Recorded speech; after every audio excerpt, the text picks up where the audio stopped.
Praktik korupsi di Indonesia telah mencapai tingkat yang mengkhawatirkan, menyebar tidak hanya di pusat kekuasaan tetapi juga merambah hingga ke pelosok daerah. Menanggapi ancaman yang menggerogoti integritas bangsa ini, Polri menunjukkan komitmennya untuk memberantas praktik rasuah. Komitmen ini diwujudkan melalui serangkaian pengungkapan kasus korupsi yang masif. Polri memiliki landasan hukum yang kuat dalam pemberantasan korupsi, utamanya bersumber dari Undang-Undang Nomor 31 Tahun 1999 dan Undang-Undang Nomor 20 Tahun 2001 tentang Pemberantasan Tindak Pidana Korupsi.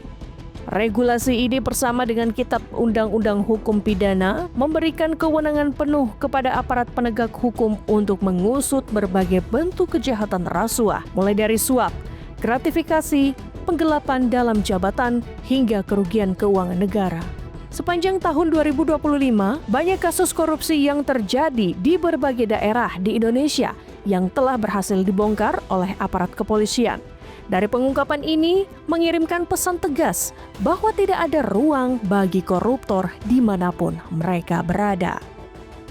Komitmen penegakan hukum terhadap pemberantasan kasus rasuah ditunjukkan oleh Polres Kota Waringin Timur atau Kotim Polda Kalimantan Tengah.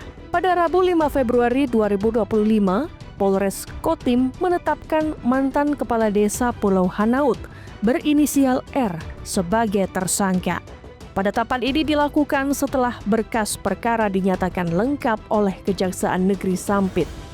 Kasus ini mencuat setelah hasil penyelidikan dan penyidikan menunjukkan adanya dugaan penyalahgunaan anggaran pendapatan dan belanja desa atau APBDes pada tahun 2017 dan 2018 yang digunakan untuk kepentingan pribadi dengan total kerugian negara mencapai lebih dari 387 juta rupiah. Melalui konferensi pers, Kapolres Kotim AKBP Reski Maulana Zulkarnain menegaskan bahwa proses penyelidikan dan penyidikan telah dilaksanakan secara profesional dan berintegritas. Pihak kepolisian telah menyita sejumlah alat bukti, petunjuk, dan surat dari ahli untuk menguatkan dugaan tindak pidana korupsi tersebut. Tersangka dijerat dengan Pasal 2 Ayat 1 dan atau Pasal 3 Undang-Undang Nomor 31 Tahun 1999 tentang Pemberantasan Tindak Pidana Korupsi. Modus dari tersangka ini adalah pada saat menjabat menjadi Kepala Desa Pulau Hanaut di tahun 2017 dan 2018 yang bersumber dari anggaran APBDes baik itu 2017 dan 2018 itu tidak berpedoman pada Permendagri 113 tahun 2014 tentang pedoman pengelolaan keuangan desa dan Peraturan Bupati Kota Waringin Timur nomor 10 tahun 2015 tentang pengelolaan keuangan desa. Di antaranya motif yang dilakukan oleh tersangka ini adalah melakukan pengeluaran desa yang mengakibatkan pengeluaran atas beban APBDes, tetapi penerimaan dan pengeluaran dari desa dalam rangka pelaksanaan kewenangan desa tidak didukung oleh bukti yang lengkap dan sah, dan terdapat pengeluaran fiktif. Pemberantasan praktik rasuah juga dilakukan oleh Polres Tulung Agung, Polda Jawa Timur. Kapolres Tulung Agung AKBP Muhammad Taat Resdi dalam konferensi pers pada Kamis 24 Mei 2025 menjelaskan bahwa berkas perkara ES telah dinyatakan lengkap atau P21. Kasus ini melibatkan penyalahgunaan anggaran sebesar 1,7 miliar rupiah dari dana desa, alokasi dana desa, serta bantuan keuangan kabupaten untuk tahun anggaran 2020 dan 2021. Modus operandi yang dilakukan tersangka ES adalah dengan membuat kegiatan fiktif, melaksanakan kegiatan yang tidak sesuai dengan rencana anggaran biaya, serta tidak dapat mempertanggungjawabkan laporan pertanggungjawaban. Akibat perbuatannya, negara mengalami kerugian sebesar lebih dari 743 juta rupiah. Selain ES, penyidik juga menetapkan Kaur Keuangan Desa Keradinan berinisial WS sebagai tersangka yang berstatus buron setelah tidak memenuhi panggilan kepolisian.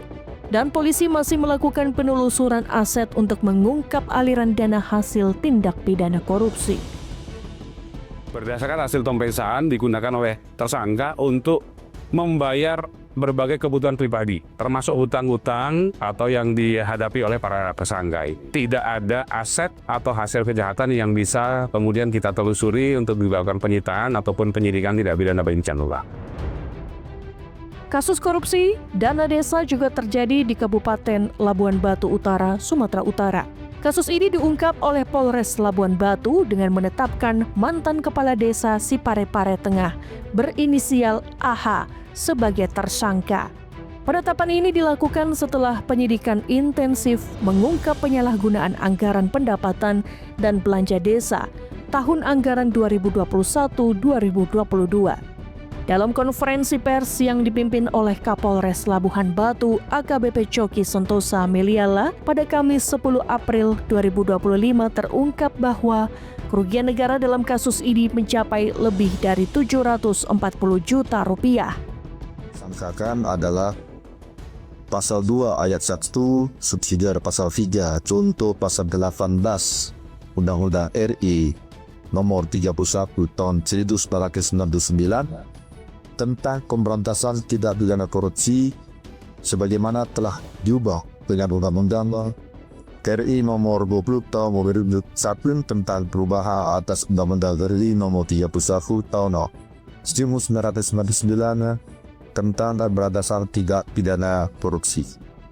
Adapun ancaman hukuman pidana penjara paling singkat 1 tahun dan paling lama 20 tahun. Selain dana desa, kasus rasuah yang berhasil diungkap aparat kepolisian adalah kasus korupsi penyaluran kredit usaha rakyat atau KUR yang terjadi di Jambi.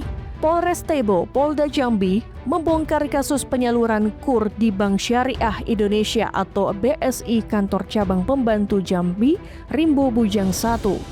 Pengungkapan ini bermula dari laporan audit investigatif internal BSI yang menemukan kerugian negara fantastis mencapai lebih dari 4,8 miliar rupiah. Kapolres Tebo AKBP Triyanto menyatakan bahwa 2 mantan pegawai bank yakni mantan branch manager EW dan staf pemasaran MT telah ditetapkan sebagai tersangka karena diduga memanipulasi data untuk mencairkan kredit fiktif. Dari hasil penyidikan dilakukan penghitungan kerugian keuangan negara oleh BPKP Jambi dengan kerugian negara adalah 4 miliar 825 juta rupiah. Jadi ini didapat dari 24 nasabah KUR kecil dan 2 nasabah KUR mikro. Kemudian dilakukan penetapan tersangka ada 2 orang. Yang pertama adalah inisial EW selaku Kepala Cabang BSI Rimbo Bujang tahun 2021. Dan yang kedua adalah inisial MT selaku marketing tahun 2021. Atas perbuatannya, kedua tersangka diancam hukuman pidana minimal 4 tahun dan maksimal 20 tahun penjara, serta denda hingga 1 miliar rupiah. Pengungkapan kasus ini sekaligus menjadi bukti komitmen aparat kepolisian dalam pemberantasan korupsi, termasuk di sektor perbankan, demi menjaga kepercayaan publik dan memastikan integritas layanan keuangan.